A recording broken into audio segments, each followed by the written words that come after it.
ग्राम पंचायत खोखरी में कर नृत्य के साथ भव्य कलश यात्रा निकाली गई। कलश यात्रा गांव के भ्रमण करते हुए कार्यक्रम स्थल पर पहुंची और विधि विधान से पूजा अर्चना किया गया। पंडित रमाकांत महाराज जी ने भागवत की पूजा अर्चना की और पूजन के बाद कलश की स्थापना की गई। कथावाचक पंडित रमाकांत महाराज जी ने अपने प्रवचनों में उपस्थित श्रद्धालुओं को श्रीमद् भागवत कथा की जानकारी देते हुए कहा कि श्रीमद् भागवत कथा का श्रवण करने से मानव जीवन में एक जन्म नहीं अपितु हमारे कई जन्मों के पापों का नाश होने के साथ ही हमारे शुभ कर्मों का उदय होता है। कथा सुनने मात्र से जीव जन्म और मरण के बंधन से मुक्त हो जाता है। उन्होंने कहा कि नारद जी ने भक्ति देवी के कष्ट की निवृत्ति के लिए श्रीमद् भागवत कथा का साप्ताहिक अनुष्ठान किया था, जहां संत कुमारों ने भागवत का प्रवचन करते हुए नारद के मन का संशय दूर किया। इसी कथा को धुंधकारी प्रेत ने अपने अग्रज से श्रवण किया और प्रेत योनि से मुक्ति पाकर विष्णु लोक को प्राप्त हुए। कथा व्यास पंडित रमाकांत महाराज जी ने बताया कि भागवत कथा का तीसरा दिन है और आज सती का कथा चल रहा है। भागवत श्रवण से जीव के सभी पाप कर्म मिट जाते हैं। अंत में सामूहिक आरती और प्रसाद वितरण किया गया। आयोजक प्रेमचंद साहू, श्रीमती चंद्रिका साहू, ईश्वर, श्रीमती गिरिजा साहू, विश्वास साहू, श्रीमती रिंकी साहू, शारदा वस्त्रालय, शारदा कलेक्शन, राहुल दाद लोगों के सहयोग से भागवत कथा किया जा रहा है। माने पर्वत पर्वत माने पथरा के राधे राधे कहो एक बार जय जय श्री नागेश्वरी छलांग लगा दी, हाहाकार मच गया। नंदीश्वर रमाकांत महाराज लिखता हूँ मैं और मैं छत्तीसगढ़िया हूँ। हरदी बाजार कोरबा जिला में मेरा निवास स्थान है और 30 तारीख को मैं आया हूँ। यहाँ आने का मैं इंतज़ार बहुत दिन से कर रहा था।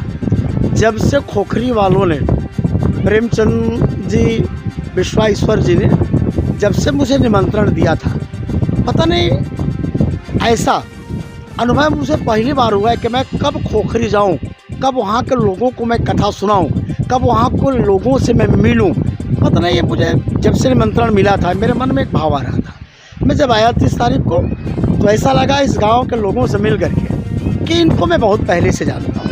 ऐसा इनका शुद्ध विचार, शुद्ध प्रेम, शुद्ध भाव, इतने सीधे और सरल खोखरी के जो लोग हैं, इतने सीधे सरल और शांत लोग हैं। यहाँ आने के बाद में मुझे एक अलग प्रकार का एक आनंद की अनुभूति प्राप्त हुई है, जिससे मैं आपको क्या बोलूँ। व्यासपीठ से अगर मैं बोल रहा हूँ तो आप समझ ही रहे हैं कि यहाँ के लोग बहुत अच्छे लोग हैं, बहुत सीधे हैं, सरल हैं। बताएंगे कि भागवत कथा जो है भाग्य को बदलने वाली ये कथा है।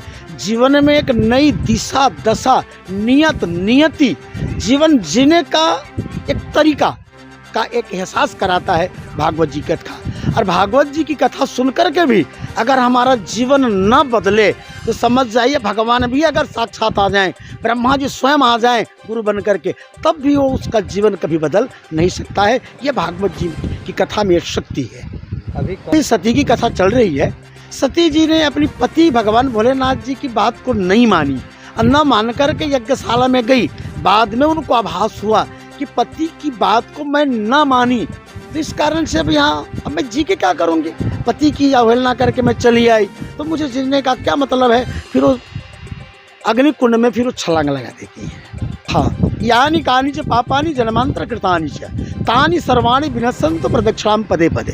हम आरती को लेकर के या मंदिर में या तुलसी के सौरा में हम जितना परिक्रमा लगाते हैं तो जितना पाँव हमारा पृथ्वी पर घूमता है उतने हमें यज्ञ करने का फल मिलता है और उतने जन्म का जो हमारा पाप होता है वो समूल नष्ट होता है। इसी कारण से हम यज्ञ में, यज्ञशाला में आरती लेकर किसी कारण से हम परिक्रमा करते हैं। यानी कानि च पापानि जन्म जन्मांतर कृतानि च तानि सर्वाणि विनश्यन्तु प्रदक्षिणाम पदे पदे।